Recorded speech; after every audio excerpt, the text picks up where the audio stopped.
chuông khăn nhằm đủ cus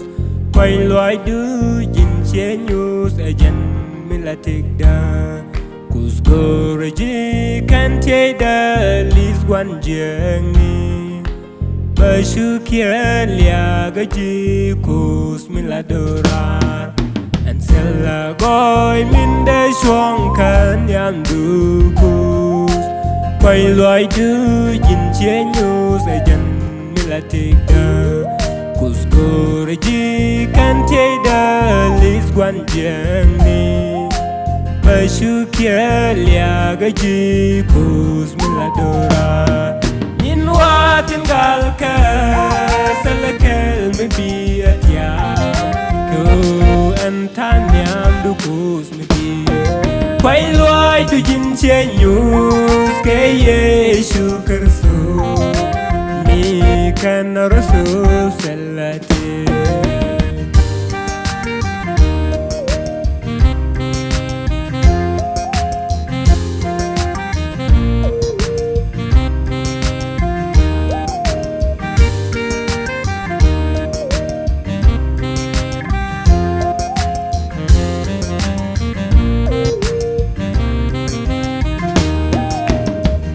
the man go to jire lwa du cus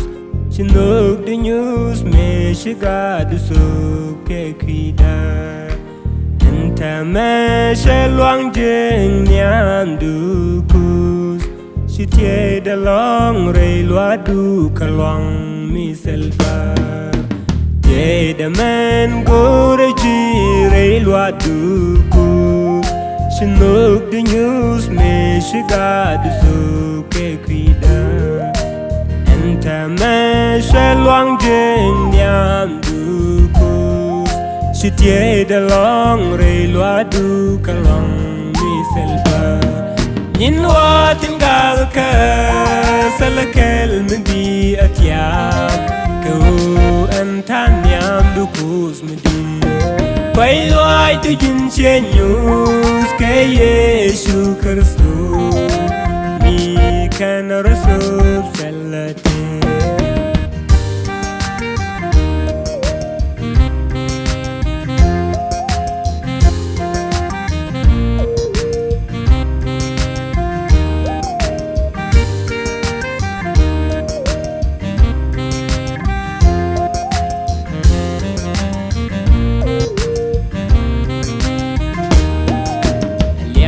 Ponte ka cus in your kwam kwara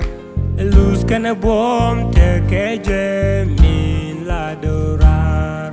mi sang choi na re ring ni ben mondiality anta ka ngas ba kon kan karem Yesu kwa alia kana ponte ka cus in your kwam kwara